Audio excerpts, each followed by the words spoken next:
الحمد لله رب العالمين والصلاة والسلام على سيد الأنبياء والمرسلين محمد وآله وأصحابه وأزواجه وذرياته وأهل بيته أجمعين وبارك وسلم تسليما كثيرا كثيرا أما بعد قال الله سبحانه وتعالى في كتابه العظيم أعوذ بالله من الشيطان الرجيم بسم الله الرحمن الرحيم وَإِذْ يَرْفَعُ إِبْرَاهِيمُ الْقَوَاعِدَ مِنَ الْبَيْتِ وَإِسْمَاعِيلُ رَبَّنَا تَقَبَّلْ مِنَّا إِنَّكَ أَنْتَ السَّمِيعُ الْعَلِيمُ صدق الله العلي العظيم اللهم صل على سيدنا محمد وعلى آل سيدنا محمد وبارک وسلم۔ میرے محترم بزرگوں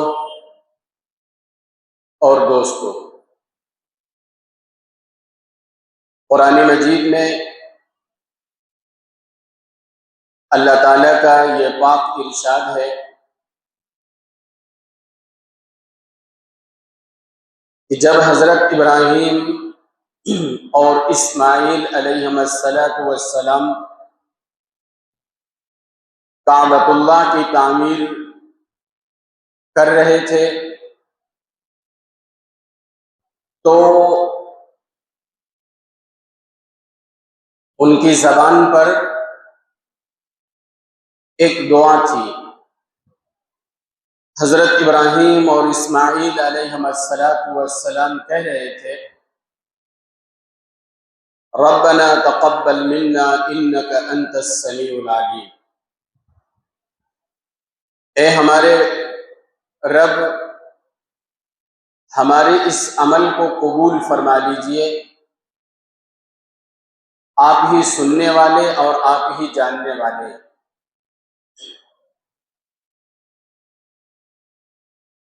حج کے معنی ہوتے ہیں قصد کرنے کے، ارادہ کرنے کے، چونکہ جو انسان ایمان والا صاحب استطاعت ہوتا ہے وہ مقامات مقدسہ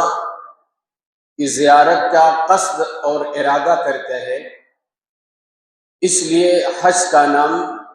قصد اور ارادے کے۔ حضرت ابراہیم علیہ السلام کی برگزیدہ شخصیت دنیا میں ایسی شخصیت ہے، ایسے نبی ہیں کہ اس دنیا کے 3 بڑے مذاہب کے لوگ حضرت ابراہیم علیہ السلام کو اپنا پیشوا، اپنا مقتدی مانتے ہیں۔ عیسائی بھی مانتے ہیں، یہودی بھی مانتے ہیں اور مسلمان مانتے ہیں، اس لیے کہ 3 بڑے مذاہب کے ماننے والے کے جو پیشوا ہیں، جو نبی ہیں، وہ تینوں حضرت ابراہیم علیہ السلام کی سلسلہ نسب سے، حضرت موسیٰ علیہ السلام، حضرت عیسیٰ علیہ السلام اور سرکار دو عالم سید الاولین والآخرین محمد الرسول اللہ صلی اللہ علیہ وسلم کا بھی سلسلہ نسب حضرت ابراہیم علیہ السلام سے ملتا ہے۔ اس لیے اس دنیا کی 2/3 سے زیادہ آبادی حضرت ابراہیم علیہ السلام کو اپنا پیشوا مانتی۔ ایسے برگزیدہ نبی ہیں جن کا انتخاب اللہ رب العزت نے توحید کی سربلندی کے لیے کیا ہے۔ عراق کی سرزمین پر اللہ رب العزت نے حضرت ابراہیم علیہ السلام کو پیدا فرمایا۔ جس علاقے میں، جس شہر میں، جس خاندان میں، جس گھرانے میں پیدا فرمایا، پورا کا پورا علاقہ، پورا ملک، بلکہ یوں کہیے کہ پوری دنیا اپنے اصل مالک حقیقی کو بھول کر غیر اللہ کی عبادت کرتی تھی۔ حضرت ابراہیم علیہ السلام کا ملک، آپ کا شہر، آپ کا گھرانہ، آپ کا خاندان، خود حضرت ابراہیم علیہ السلام کے والد آزر، یہ خود بتوں کے بہت بڑے پجاری تھے۔ بتوں کو بناتے تھے، بت کو بیچتے تھے، اور بتوں کے بہت بڑے کاروباری تھے۔ ایسے زمانے میں، ایسے حالات میں، ایسے گھر میں اللہ رب العزت نے حضرت ابراہیم علیہ السلام کو پیدا فرمایا۔ دنیا میں اس وقت ایک اللہ کو چھوڑ کر ہر چیز کی عبادت کی جاتی تھی۔ حضرت ابراہیم علیہ السلام کے زمانے میں چاند کی، سورج کی، ستارے کی، سیاروں کی، جناتوں کی، فرشتوں کی اور مردہ انسانوں کی روحوں کی عبادت کی جاتی تھی، پرستش کی جاتی تھی۔ جیسے ہی اللہ رب العزت نے حضرت ابراہیم علیہ السلام کو شعور جو عطا فرمایا تھا، نبوت کا جو شعور عطا فرمایا تھا، حضرت ابراہیم علیہ السلام جدھر دیکھتے، آنکھ گھر میں کھولے تو آنکھ گھر کے اندر بت پرستی، باپ بت بنانے والا، سماج، معاشرہ، سوسائٹی، پورے علاقے میں ایک اللہ کو چھوڑ کر ہر چیز کی عبادت ہوتی۔ تو انبیاء علیہ السلام کی یہ سنت رہی، یہ طریقہ رہا ہے کہ وہ ہر چیز کا آغاز اپنے گھر سے کرتے ہیں، دعوت کی ابتدا خاص طور پر اپنے گھرانے سے کرتے ہیں۔ چنانچہ حضرت ابراہیم علیہ السلام نے سب سے پہلے اپنے والد سے کہا، یا ابتی لم تعبد ما لا يسمع ولا يبصر ولا يغني عنك شيئا، میرے ابو، آپ ایسی بے جان چیزوں کی کیوں عبادت کرتے ہیں جو نہ تو سنتے ہیں، نہ دیکھتے ہیں، نہ آپ کو کچھ نفع اور نقصان پہنچا سکتے ہیں۔ حضرت ابراہیم علیہ السلام بڑے ادب اور احترام سے اپنے والد سے کہتے تھے، یا ابتی لا تعبد الشیطان ان الشیطان کان للرحمن عصیا، اے میرے ابو، آپ شیطان کی عبادت مت کیجیے، شیطان کے نقش قدم پر مت چلیے، یہ شیطان اللہ کا کھلا ہوا دشمن ہے۔ یا ابتی انی اراک وقومک فی ضلال مبین، اے میرے والد، میں آپ کو بھی، آپ کی پوری قوم کو بھی ضلالت میں دیکھتا ہوں، گمراہی میں دیکھتا ہوں، شرک اور بت پرستی میں دیکھتا ہوں۔ تو ہمیشہ مشرکوں کا یہ دستور رہا ہے کہ وہ دعوت کے کام کرنے والے کے ہمیشہ دشمن ہو جاتے ہیں۔ چنانچہ حضرت ابراہیم علیہ السلام کے والد نے کہا، یا ابراہیم، آپ اپنے اس فعل سے، اپنے اس کام سے باز رہیے۔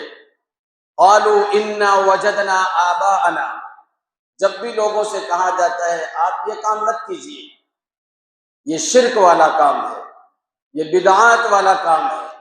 یہ خرافات والا کام ہے، تو اس پہ تو کوئی دلیل قرآن و سنت کی ہوتی نہیں، تو ہمیشہ لوگ کہتے ہیں انا وجدنا آباءنا، یہ میرے ابا کرتے چلے آئے، میرے دادا کرتے چلے آئے، خاندان کے تمام لوگ کرتے چلے آئے۔ تو حضرت ابراہیم علیہ السلام کے والد نے کہا لئن لم تنتهِ لأرجمنك واهجرني مليا، ابراہیم اگر تم اپنی اس عادت سے باز نہیں آئے جس کو میں کر رہا ہوں، میرے باپ کرتے تھے، خاندان کے لوگ کرتے تھے، سوسائٹی اور معاشرے کے لوگ کرتے تھے، اگر تم اس کام سے باز نہیں آئے تو میں تم کو سنگسار کر دوں گا، پتھروں سے تم کو ماروں گا اور اپنی جائیداد سے تم کو بے دخل کر دوں گا۔ حضرت ابراہیم علیہ السلام چھوٹے تھے، چونکہ اللہ کے منتخب بندے تھے، نبی تھے، معصوم عن الخطا تھے۔ اللہ رب العزت نے حضرت ابراہیم علیہ السلام کو خلیل کا لقب عطا فرمایا کہ خلیل اللہ تھے، اللہ کے دوست تھے۔ تو حضرت ابراہیم علیہ السلام آنکھ کھولتے اپنی قوم کے لوگ کو دیکھتے کہ لوگ چاند کی عبادت کرتے، سورج کی کرتے، ستارے کی کرتے، چھوٹے سے ابراہیم تھے، ابھی ان کو شعور آنا شروع ہوا تھا۔ حضرت ابراہیم علیہ السلام رات میں سوئے ہوئے اس ستارے کو دیکھتے تھے، بڑی حکمت کے ساتھ، بڑی مصلحت کے ساتھ۔ جو لوگ اس کو اپنا خدا، اپنا ایشور، اپنا گاڈ، اپنا لارڈ مانتے تھے، اس کو کس طرح حکمت کے ساتھ باطل ٹھہرایا حضرت ابراہیم نے۔ قرآن مجید میں اللہ تعالیٰ نے ابراہیم کے اس حکمت کو، اس واقعے کو، اس قصے کو قرآن کا حصہ اللہ تعالیٰ نے بنایا۔ حضرت ابراہیم علیہ السلام رات میں سوئے ہوئے ہیں اور ستاروں کے اوپر نظر پڑی حضرت ابراہیم علیہ السلام کی، تو حضرت ابراہیم کے بارے میں قرآن کہتا ہے فَلَمَّا جَنَّ عَلَيْهِ اللَّيْلُ رَأَىٰ كَوْكَبًا، جب رات ہو گئی، رَأَىٰ كَوْكَبًا، حضرت ابراہیم علیہ السلام کی نگاہ ستارے کے اوپر پڑی، قَالَ هَٰذَا رَبِّي، حضرت ابراہیم نے کہا ہو سکتا ہے یہی رب ہو سکتا ہے یہی خدا ہو۔ قرآن مجید میں اللہ تعالیٰ فرماتا ہے فَلَمَّا أَفَلَ قَالَ لَا أُحِبُّ الْآفِلِينَ، لیکن جب وہ ستاروں کی روشنی مات پڑ گئی، زائل ہو گئی، ختم ہو گئی، تو حضرت ابراہیم علیہ السلام کہنے لگے نا، جو چیز غروب ہو جاتی ہے، جو چیز زائل ہو جاتی ہے، ختم ہو جاتی ہے، وہ خدا نہیں ہو سکتی، وہ مالک نہیں ہو سکتی۔ قرآن مجید میں اللہ تعالیٰ دوسری جگہ اسی جگہ یہ ارشاد فرماتا ہے جب ابراہیم کی نگاہ چاند کے اوپر پڑی فَلَمَّا رَأَى الْقَمَرَ بَازِغًا قَالَ هَٰذَا رَبِّي، اب چونکہ چاند کے اندر زیادہ روشنی ہوتی، اس کے اندر زیادہ پھیلاؤ ہوتا ہے، تو حضرت ابراہیم کا واقعہ نقل کرتے ہوئے قرآن کہتا ہے کہ جب حضرت ابراہیم کی نظر چاند کے اوپر پڑی کہ اس کے اندر اور روشنی ہے، تو ابراہیم علیہ السلام نے کہا ہاذا ربی، یہ رب ہو سکتا ہے۔ فلما افلا، جب یہ چاند بھی غروب ہو گیا، چاند کو بھی زوال ہو گیا، حضرت ابراہیم علیہ السلام کہنے لگے لئن لم، حضرت ابراہیم علیہ السلام کہنے لگے فلما افلا قال لئن لم يهدني ربي لأكونن من القوم الظالمين۔ اللہ رب العزت فرماتا ہے کہ جب ابراہیم کی نگاہ سورج پر پڑی فلما رأى القمر بازغة قال هذا ربي هذا اکبر، جب سورج کے اوپر نگاہ پڑی کہ سورج کے اندر تو اور زیادہ روشن کرنے کی صلاحیت ہے، ہو سکتا ہے یہی خدا ہو، تو اللہ رب العزت قرآن میں فرماتا ہے جب سورج غروب ہو گیا، سورج زائل ہو گیا، تو حضرت ابراہیم نے فرمایا زائل ہونے والی چیز مالک نہیں ہو سکتی، ختم ہو جانے والی چیز اللہ نہیں ہو سکتی، وہ عبادت کے لائق نہیں ہو سکتی۔ حضرت ابراہیم علیہ السلام اپنی پوری قوم کے سامنے، گھر کے تمام افراد کے سامنے ایک پیغام دیا، نہ یہ چاند، سورج، ستارے، سیارے خدا نہیں ہو سکتے، اور اسی وقت ابراہیم نے اعلان کیا انی وجہت وجہی للذی فطر السماوات والارض حنیفا وما انا من المشرکین، میں تمام چیزوں سے اپنے تعلق کو کاٹ کر اس اللہ کی طرف اپنا رخ کرتا ہوں جس نے اس چاند کو، سورج کو، ستاروں کو پیدا فرمایا۔ بس یہی سے ابتدا ہوتی ہے حضرت ابراہیم علیہ السلام۔ باپ حضرت ابراہیم کا دشمن، سماج حضرت ابراہیم علیہ السلام کا دشمن، قوم کا جو بادشاہ نمرود تھا وہ بھی دشمن، لیکن اللہ نے ابراہیم کا انتخاب فرمایا۔ توحید کی سب سے مضبوط دعوت حضرت ابراہیم علیہ السلام ابتدا فرماتے ہیں۔ آپ اپنی اس توحید کے پیغام کو لے کر نمرود کے دربار میں گئے۔ نمرود چونکہ خدائی دعوے دار بن بیٹھا تھا، وہ کہتا تھا کہ میں نفع کا مالک، میں ہی نقصان کا مالک، میں ہی چاند اور سورج کا مالک۔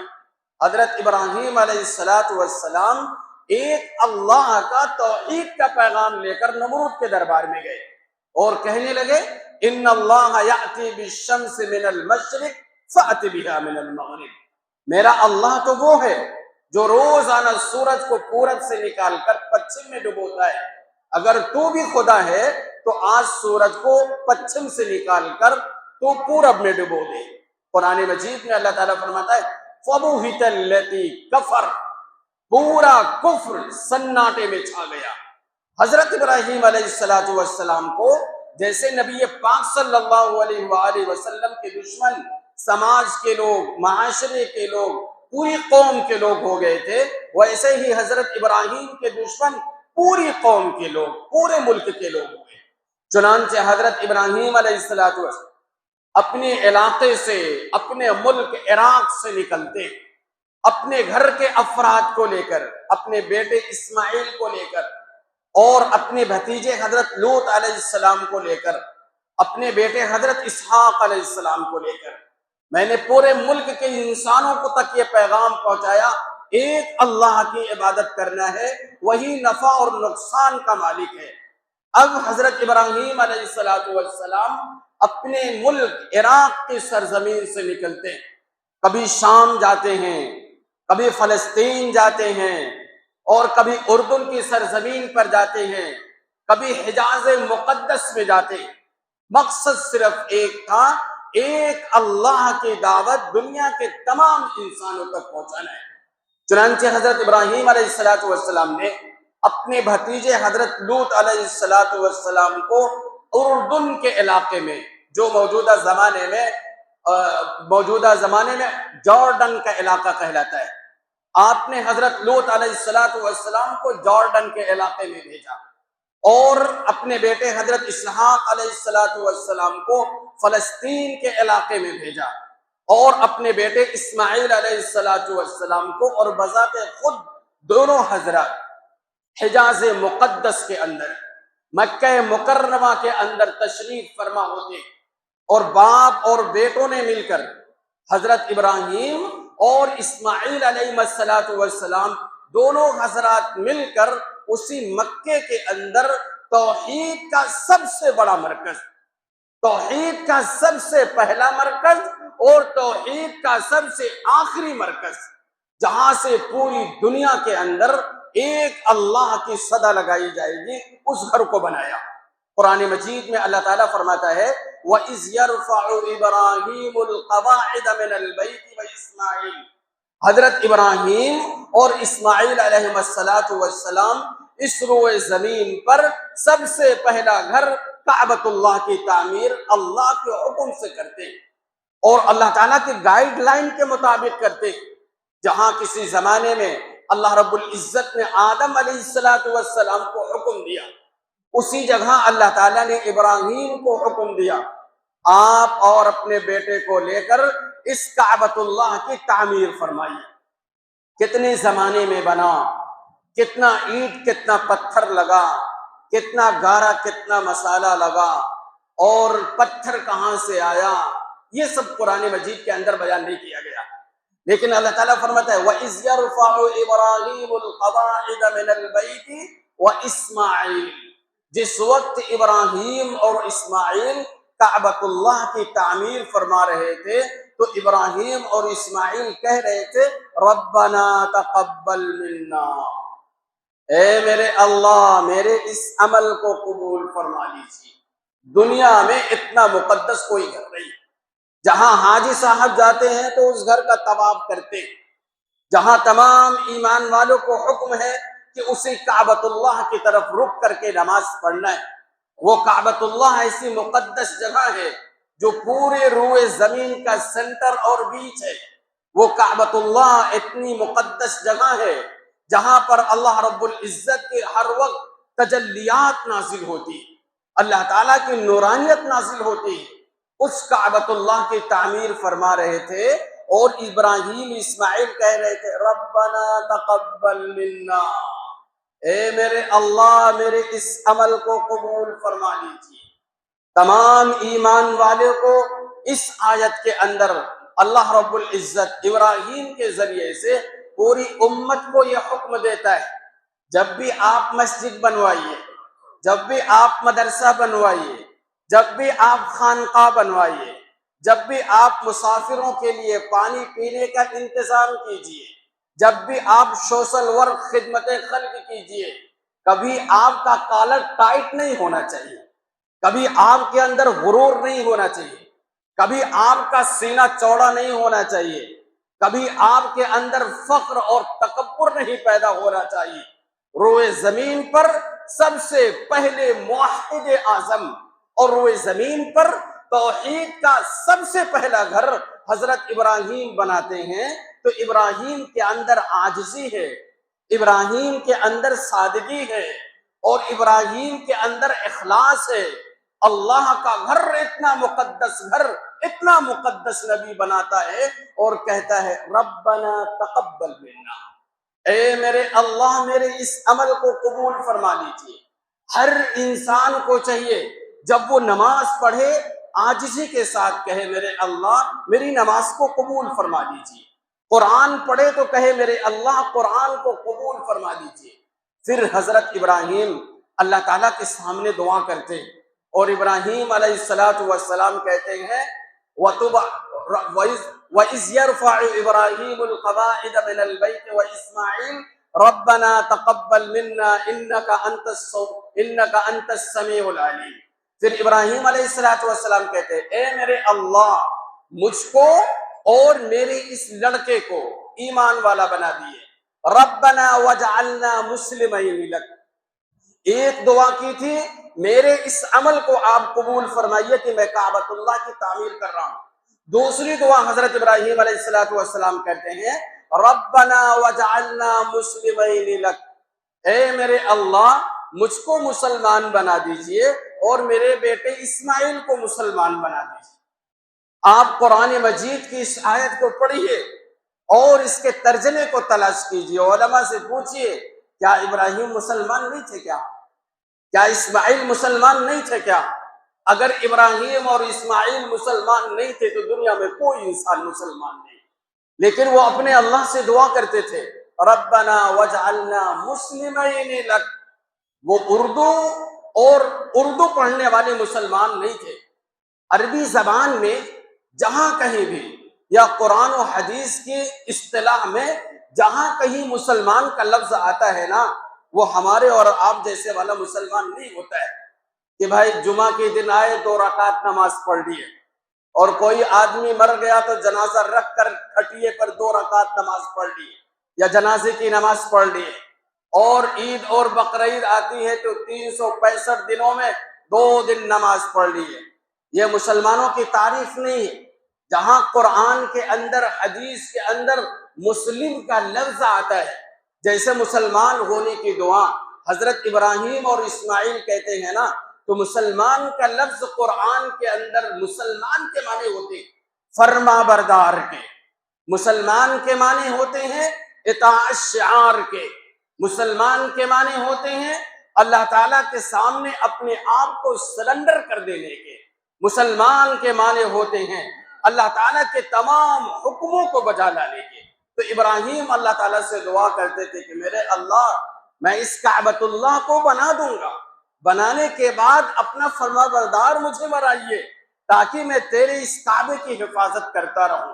تیرے اس کعبے کے اندر نماز پڑھتا رہوں، تیرے اس کعبے کے اندر تیرا ذکر کرتا رہوں، تیری بڑائی کرتا رہوں۔ اسی کو علامہ اقبال نے کبھی کہا تھا، مسجد تو بنا دی شب بھر میں،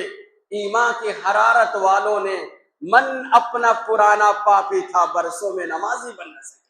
مسجد آباد کر دینا، بنا دینا بڑا آسان کام ہے، مدرسہ بنا دینا بڑا آسان کام ہے، اور خانقاہ بنا دینا بڑا آسان کام ہے۔ مسجد، مدرسہ، خانقاہ بنانے کے بعد اپنے اللہ سے کہیے، میرے اللہ مجھے مسلمان بنا دیجئے تاکہ میں آپ کے گھر کے اندر آپ کی عبادت کرتا رہوں۔ ابراہیم آگے پھر اللہ تعالیٰ سے دعا کرتے، ربنا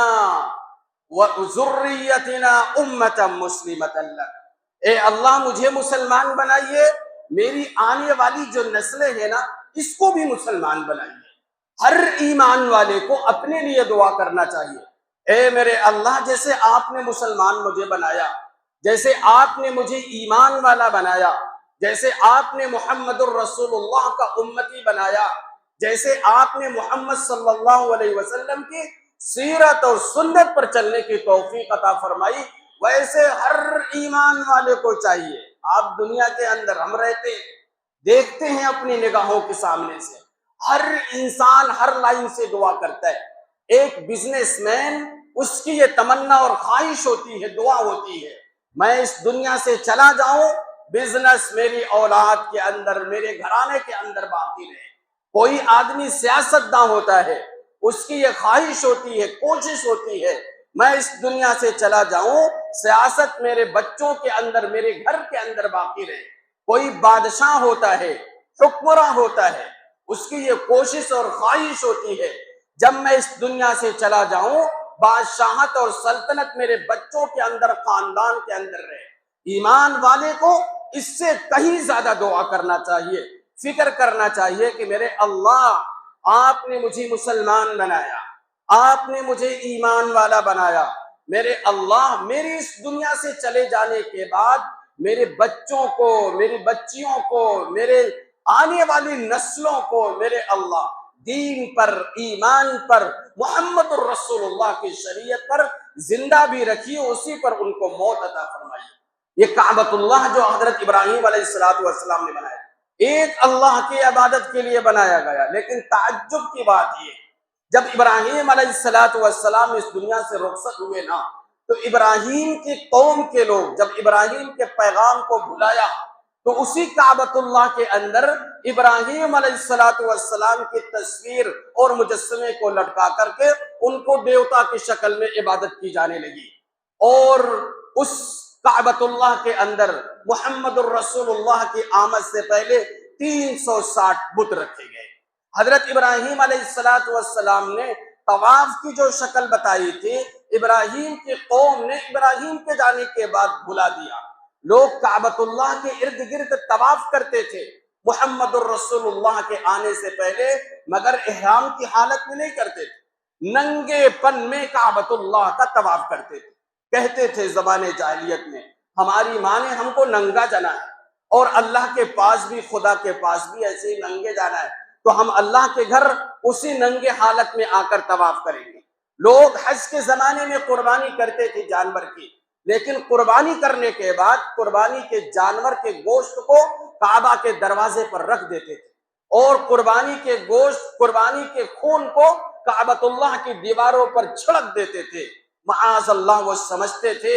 ایک اللہ کو خون کی ضرورت ہے اور اس کو گوشت کی ضرورت ہے۔ حضور پاک صلی اللہ علیہ وسلم جب اس دنیا میں تشریف لائے، آقا صلی اللہ علیہ وسلم، تو حضور پاک صلی اللہ علیہ وسلم نے ان تمام رسموں کو، ان تمام خرافات کو، ان تمام بدعات کو اپنی مبارک جوتیوں سے رگڑ کر کے ختم کیا، اور اللہ کے نبی صلی اللہ علیہ وسلم نے فرمایا فَاذْكُرُوهُ كَمَا هَدَاكُمْ وَإِن كُنتُم مِّن قَبْلِهِ لَمِنَ الضَّالِّينَ۔ جیسے تم اپنے زمانے میں اپنے آباء و اجداد کو یاد کرتے تھے، اب حج کرنے کے لیے آنا، اپنے باپ دادا سے زیادہ بڑھ کر اللہ کا تذکرہ کرنا۔ حضور پاک صلی اللہ علیہ وسلم نے فرمایا فَلَا رَفَثَ وَلَا فُسُوقَ وَلَا جِدَالَ فِي الْحَجِّ، حج کے زمانے میں آنا، گالی مت دینا، گلوچ مت کرنا۔ حضور پاک صلی اللہ علیہ وسلم نے فرمایا ان اللہ لا یأمر بالفحشاء، اللہ رب العزت تمہیں فحش کام کا حکم نہیں دیتا، یا بنی آدم خذوا زینتکم عند کل مسجد، جب بھی کعبۃ اللہ کے اندر آنا ذرا اچھا سا لباس پہن کر کے آنا۔ جب حج کا زمانہ آتا ہے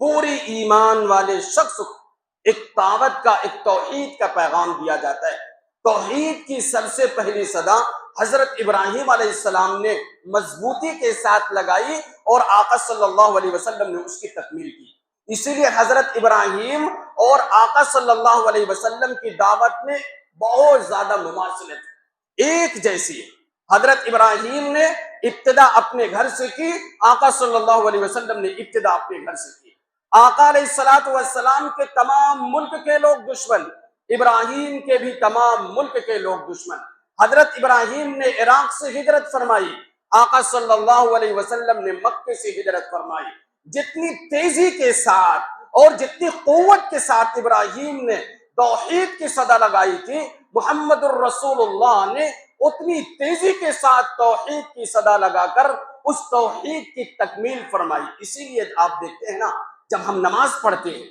تو نماز کے آخر میں، قاعدہ اخیرہ میں جب بیٹھتے ہیں تو اللہ رب العزت نے، آقا صلی اللہ علیہ وسلم نے اخیر میں ہم کو درود شریف پڑھنے کے لیے کہا ہے نا، درود شریف پڑھنے کے لیے۔ اور درود شریف پڑھنے کے بہت سارے درود شریف ہیں، چھوٹی چھوٹی کتابیں آتی ہیں، چہل ربنا کے نام سے، چہل حدیث کے نام سے، چہل درود شریف کے نام سے، مگر کسی بھی درود کو نماز کے اندر شامل نہیں فرمایا گیا۔ کون سا درود شامل فرمایا گیا؟ اللہ رب العزت نے انتخاب فرمایا حضرت ابراہیم، درود ابراہیموں کا انتخاب فرمایا، تاکہ جب بھی ایمان والا شخص نماز پڑھے نا، حضرت ابراہیم کی توحید کو، ابراہیم کی دعوت کو اور محمد الرسول اللہ کی توحید اور دعوت کو کسی بھی لمحے بھولنے نہ پائے۔ ایک چیز اور بتاتا ہوں، اللہ رب العزت نے حضرت ابراہیم کو اپنا خلیل بنایا۔ آپ دیکھتے ہوں گے، پڑھتے ہوں گے، سنتے ہوں گے کہ حضرت ابراہیم کا لقب کیا ہے؟ خلیل اللہ، اللہ کے دوست۔ اور اللہ رب العزت نے حبیب محمد صلی اللہ علیہ وسلم کو جو لقب عطا فرمایا وہ حبیب کا لقب عطا فرمایا۔ خلیل کے معنی بھی دوست کے ہوتے ہیں اور حبیب کے معنی بھی دوست اور پیارے کے ہوتے ہیں، لیکن علماء کرام کو اللہ تعالیٰ جزائے خیر دے، وہ دونوں میں فرق کرتے ہیں۔ اللہ تعالیٰ نے ابراہیم کو خلیل اللہ کہا کہ ابراہیم خلیل اللہ ہے، اللہ کے دوست ہے، اور محمد صلی اللہ علیہ وسلم حبیب اللہ ہے، اللہ کے پیارے اور اللہ کے دوست ہیں۔ لیکن دونوں میں فرق کیا ہے؟ تو علماء کرام فرماتے ہیں نا، جو انسان اپنا سب کچھ اللہ کے راستے میں نچھاور کر دے وہ خلیل اللہ ہوتا ہے۔ اپنا سب کچھ، اپنی بیوی کو، بچے کو، جائیداد کو، ملک کو، گھر کو، اپنی جان کو، مال کو، ہر چیز کو اللہ کے لیے قربان کر دے وہ خلیل اللہ ہوتا ہے۔ اور اللہ جس کے اوپر اپنی تمام نعمتوں کو قربان کر دے وہ حبیب اللہ ہوتا ہے۔ وآخر دعوانا ان الحمد للہ۔